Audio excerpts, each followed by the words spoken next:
Por eso es extremadamente importante que el Congreso ejerza su rol controlador, interpele y censure a este ministro de Salud para que tengamos la oportunidad de que en una siguiente gestión se corrijan todos estos errores.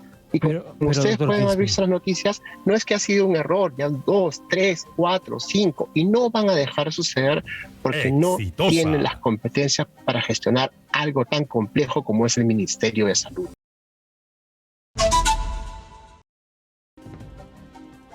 Bueno, primero que nada, que no son 300.000 dosis, son 1.040.000. Y la Contraloría lo acaba de reportar en un comunicado denunciando que 1.040.000 dosis pediátricas de Pfizer se vencen el 30 de abril.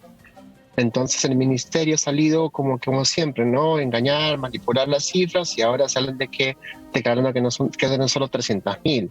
El bien ha hecho la Contraloría en enmendarles la plana una vez más y en aclarar las cosas, que no son 300.000 dosis pediátricas, son 1.040.000.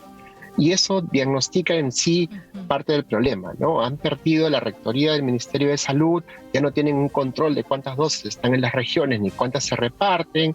Las regiones han perdido la meta día, que era la forma como nosotros habíamos conseguido mantener niveles altos de vacunación, y con tanto escándalo y tanta mala gestión del programa de inmunizaciones, lo que ha pasado en la práctica es de que la velocidad con la que han venido aplicando las vacunas se ha ido a pique en cada uno de los líneas de trabajo. Llámense la segunda dosis, la tercera dosis, ahora la cuarta dosis, y ahora se suma la vacunación pediátrica.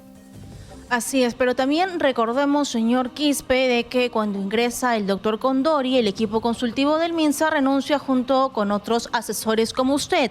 Y ahora pues han ingresado médicos que representan a esta cuota de poder del partido político Perú Libre. Y ese no es el problema es que no le han seguido a ustedes el ritmo de trabajo.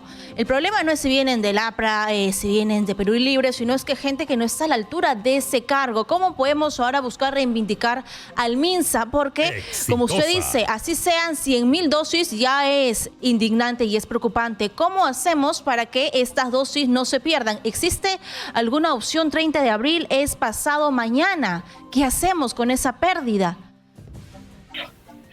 No, y mira lo delicado del detalle, ¿no? Lo que pasaba es de que se hizo una proyección de cuántas dosis tenían que vacunar, asumiendo un ritmo de vacunación que se había venido sosteniendo y se había ido incrementando en los últimos meses antes de que saliera el ministro Ceballos. Desde que entró el ministro Condori, todo lo que vendría a ser las coberturas de vacunas se fueron al suelo. ¿Por qué razón? Porque, como tú bien mencionas, desestructuraron los equipos, cambiaron a las cabezas, pusieron gente que no está capacitada para liderar ese tipo de programas tan complejos, y se perdió toda la estructura toda la estructura interna de ese recurso humano valiosísimo que conocía a profundidad cómo gestionar un programa de inmunizaciones. Desde entonces han venido cometiendo error tras error, y lo que ha producido esto es que la percepción de la sociedad, de la rectoría del MINSA, se ha ido perdiendo y sacrificando con el tiempo, y eso tiene un costo altísimo por 3 razones. Uno, porque cómo el MINSA sale ahora a sensibilizar a la población sobre la importancia de la vacunación, si su ministro sale diciendo de que no se llama cuarta dosis, no es una segunda dosis de refuerzo, sino cuarta dosis, que salen a decir que son 300.000 vacunas por vencerse cuando son 1.040.000.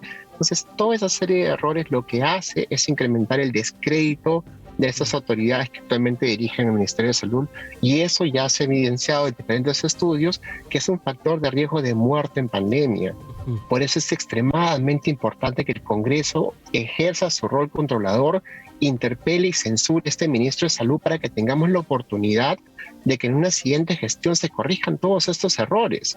Y como ustedes pueden haber visto las noticias, no es que ha sido un error, ya 2, 3, 4, 5, y no van a dejar de suceder porque no tienen las competencias para gestionar algo tan complejo como es el Ministerio de Salud. Pero, doctor Quispe, ya hemos visto que una censura de ministro no resuelve el problema, sino que el presidente inmediatamente pone a alguien que puede ser igual o peor del que acaba de ser defenestrado por el Parlamento. Pasó con Condori y también pasó lo mismo en el tema del Ministerio de Transportes y Comunicaciones. Pero dentro de esa situación, precisamente no es la condición política crítica que estamos atravesando lo que también viene impactando en la estrategia de inmunización, un poco parafraseando con lo que dice el presidente: déjenos trabajar. como que el Congreso tampoco le deja trabajar al gobierno ni al MINSA, por lo tanto las estrategias como que ya no están correctamente engranadas. Pero mira cómo es, ¿no? Cuando tú quieres reclutar técnicos con amplia trayectoria, con experticia, que sacrifiquen ese trabajo privado bien remunerado y vayan a trabajar al MINSA con los bajos sueldos competitivos que tienen, realmente lo que están pidiendo es de que confíen en la autoridad y que tengan la oportunidad de sumar. Muchos lo hemos hecho en su momento, ¿no? Hemos tomado esa función, ese rol social, hemos participado de esos equipos técnicos y hemos contribuido cuando nos han permitido. Pero hoy en día, con el descrédito que tiene el MINSA, conseguir ese personal es mucho más difícil.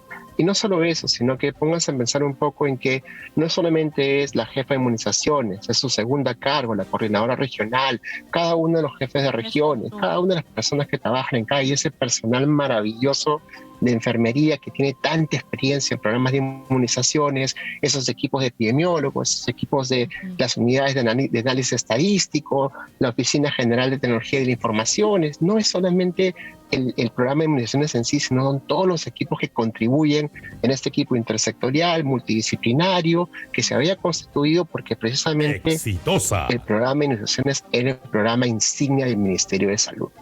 Y era la función más importante para prevenir la cantidad de muertes que se había proyectado en una tercera ola. Ahora mira cómo ha cambiado la situación.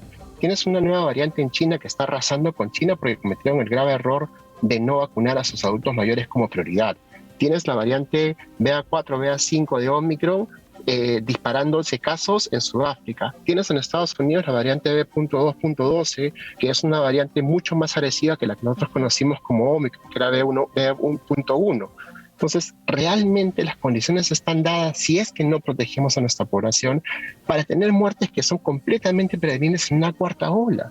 Entonces, lo que tú dices es correcto, que se interpele y se censure al ministro no garantiza que el siguiente va a ser malo, pero al menos nos da la oportunidad de corregir miles de errores, sacar personal completamente incompetente y tener la oportunidad de que el siguiente asuma la responsabilidad con mucha más capacidad y mucha más responsabilidad.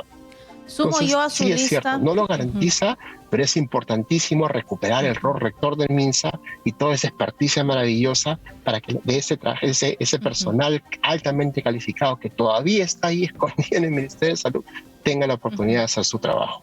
Sumo yo a su lista de preocupaciones que tenemos con estos virus a esta alerta epidemiológica de influenza y decía el día de ayer Percy Minaya que tampoco tenemos suficientes vacunas para poder estar inoculando a los niños y a la población vulnerable. Yo le pregunto, ¿usted por qué se fue del MINSA, señor Quispe? ¿Por qué no se quedó para seguir remando y seguir reclutando pues a más médicos que quieran luchar contra este poder que tenía tomado el doctor Condori?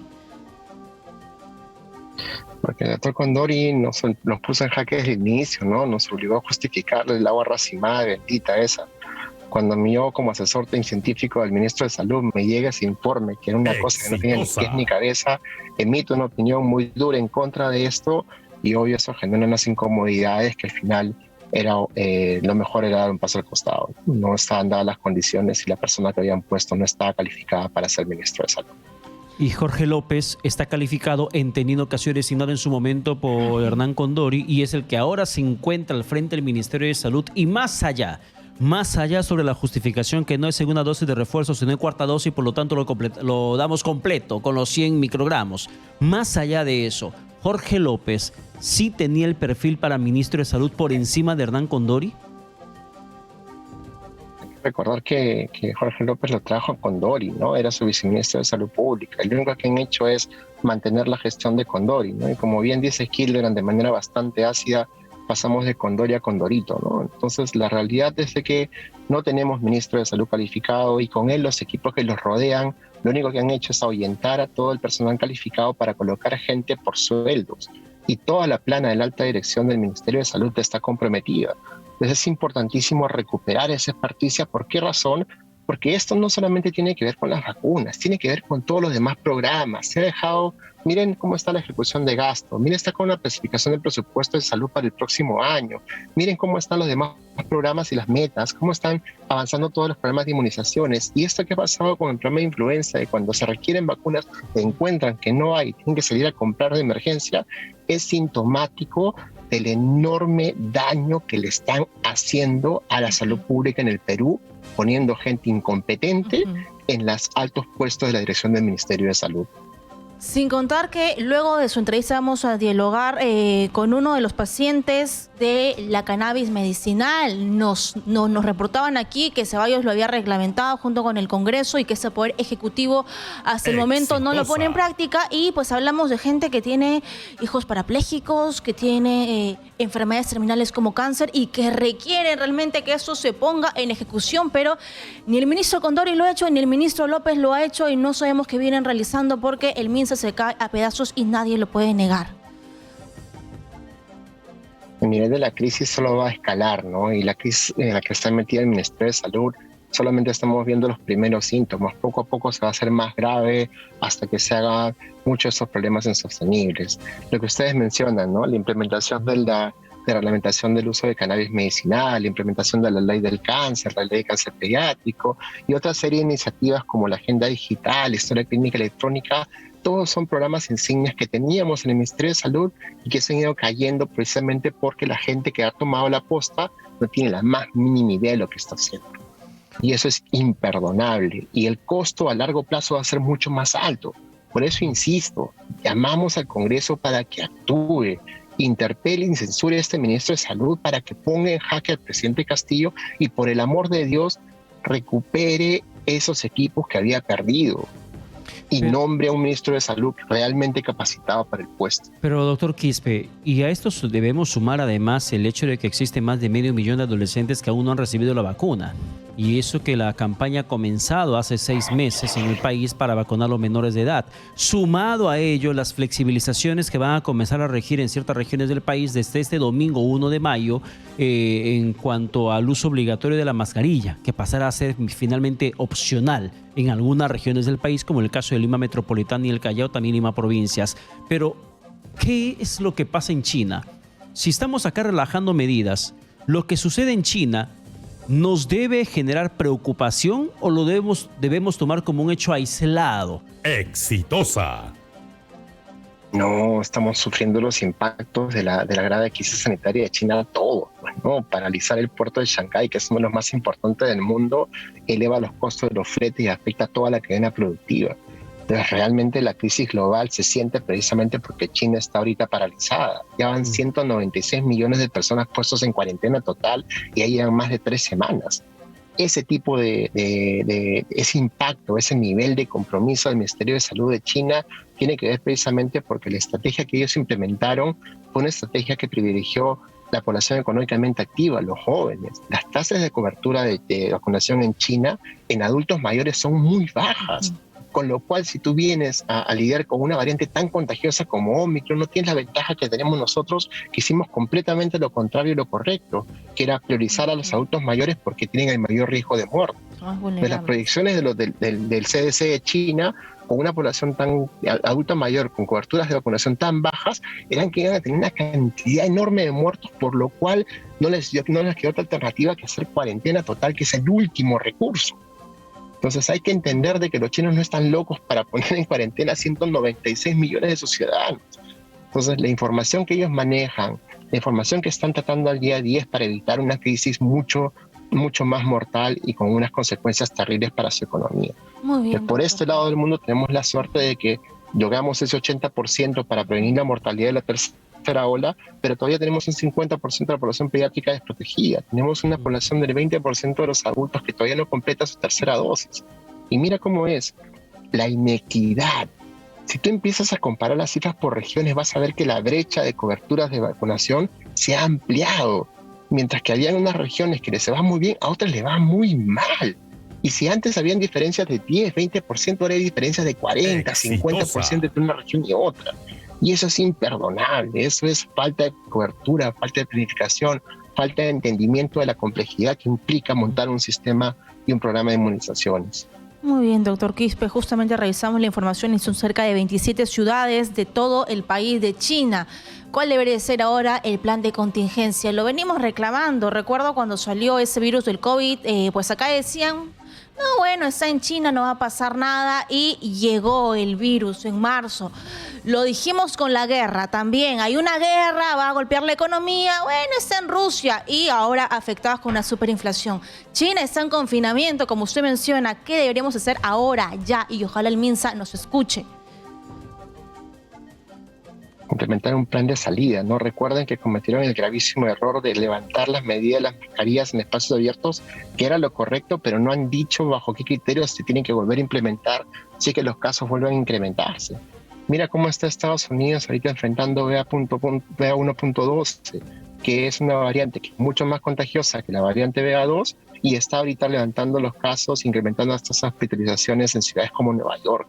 Entonces, miremos un poco lo que pasó en nuestra historia, ¿no? Siempre fue de Asia o de África que se va a Europa, de Europa a Estados Unidos, y de Estados Unidos, ¿dónde se viene? A Perú, ¿no? Entonces, la realidad es de que es un mundo globalizado y que ya no demoran meses en traerse, demoran días en pegar a las variantes de un lugar a otro. Que no tengamos la capacidad para hacer secuenciamiento genómico en suficiente cantidad para darnos cuenta de que muy probablemente esta variante está circulando en el Perú, esa es otra historia, ¿no? Pero es como el ciego que se tapa los ojos y no ve nada, ¿no? Entonces, a la hora de la hora es vital, es importantísimo que nos preparemos para una cuarta ola, acelerando la campaña de vacunación y cerrando las brechas de cobertura que son tan importantes y de lo cual más adelante va a depender la vida de miles de peruanos. Exitosa. Doctor Quispe, muchas gracias por la comunicación alcanzada aquí en Exitosa. Que tenga buenas noches. Buenas noches, cuídense.